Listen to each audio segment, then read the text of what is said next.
பரிசுத்த பர்வதங்கள்.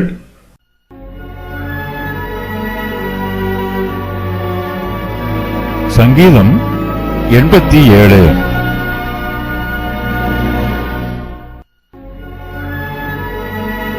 கோராகின் புத்திரருக்கு ஒப்புவிக்கப்பட்ட பாட்டாகிய சங்கீதம்.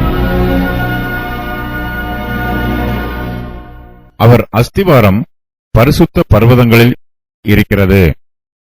கர்த்தர் யாக்கோபின் வாசஸ்தலங்கள் எல்லாவற்றை பார்க்கிலும் சீயோனின் வாசல்களில் பிரியமாயிருக்கிறார்.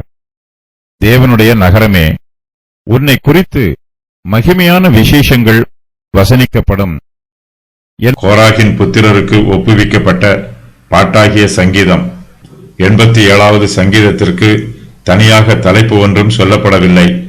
கோராகின் புத்திரருக்கு ஒப்புவிக்கப்பட்ட பாட்டாகிய சங்கீதம் என்று மாத்திரமே இதன் தலைப்பில் எழுதப்பட்டிருக்கிறது.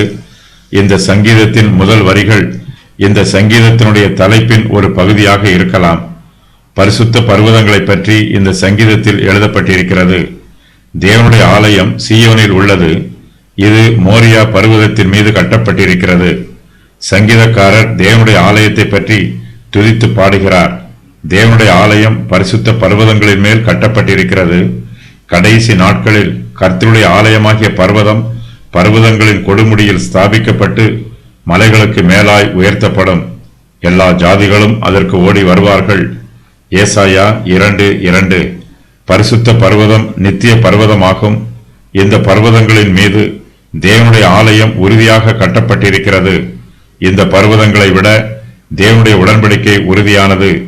மலைகள் விலகினாலும் பர்வதங்கள் நிலை பெயர்ந்தாலும் என் கிருபை உன்னை விட்டு விலகாமலும் என் சமாதானத்தின் உடன்படிக்கை நிலை பெயராமலும் இருக்கும் என்று உன்மேல் மனதுருகுகிற கர்த்தர் சொல்லுகிறார்.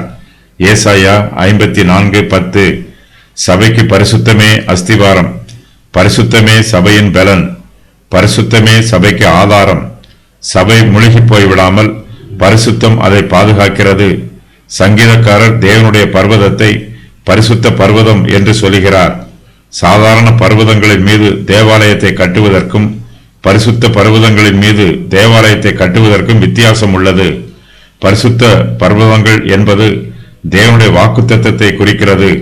தேவனுடைய வாக்குத்தத்தம் நிலையானது, உறுதியானது, பரிசுத்தமானது. தேவன் சீயோன் பர்வதத்தின் மீது பிரியமாய் இருக்கிறார். கர்த்தர் யாக்கோபின் வாசஸ்தலங்கள் எல்லாவற்றை பார்க்கிலும் சீயோனின் வாசல்களில் பிரியமாய் இருக்கிறார். யாக்கோபின் வாசஸ்தலங்கள் எருசலேமில் இருந்தாலும் அல்லது தேசத்தின் எந்த பகுதியில் இருந்தாலும் கர்த்தர் சீயோனின் வாசல்களில் பிரியமாய் இருக்கிறார். எருசலேம் தேவனுடைய நகரம். எருசலேம் நகரத்தை பற்றி வேதாகமத்தில் ஏராளமாய் சொல்லப்பட்டிருக்கிறது. தேவனுடைய நகரமே, உன்னை குறித்து மகிமையான விசேஷங்கள் வசனிக்கப்படும் என்று சங்கீதக்காரர் சொல்லுகிறார். இந்த ஸ்தலத்தில் செய்யப்படும் ஜெபத்திற்கு என் கண்கள் திறந்தவைகளும் என் செவிகள் கவனிக்கிறவைகளுமாய் இருக்கும். என் நாமம் இந்த ஆலயத்தில் என்றென்றைக்கும் இருக்கும்படி நான் இதை தெரிந்து கொண்டு பரிசுத்தப்படுத்தினேன். என் கண்களும் என் இருதயமும் என்னாலும் இங்கே இருக்கும். 2 நாளாகமம் 7:15-16. புதிய ஏற்பாட்டு காலத்தில் உள்ள சுவிசேஷ சபையை குறித்தும் மகிமையான விசேஷங்கள் வசனிக்கப்படும். சபையானது கிறிஸ்துவின் மணவாட்டியாக இருக்கிறது. இயேசு கிறிஸ்துவின் இரத்தத்தினால் சபை கிரயத்திற்கு வாங்கப்பட்டிருக்கிறது. கிறிஸ்துவானவர் தம்முடைய சுய இரத்தத்தினால் தமது சபையை சம்பாதித்திருக்கிறார்.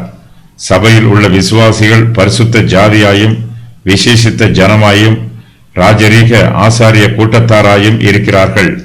பாதாளத்தின் வாசல்கள் சபையை மேற்கொள்வதில்லை.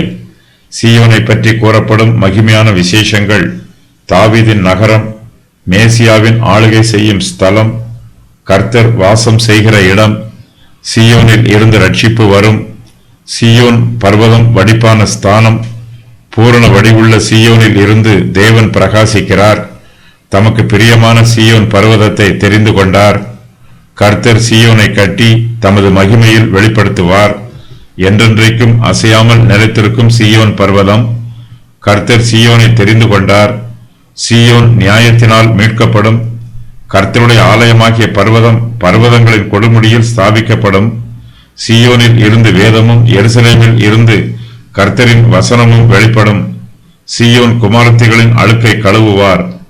கிறிஸ்துவின் வருகையின் போது சீயோனில் தேவனுடைய மகிமை வெளிப்படும்.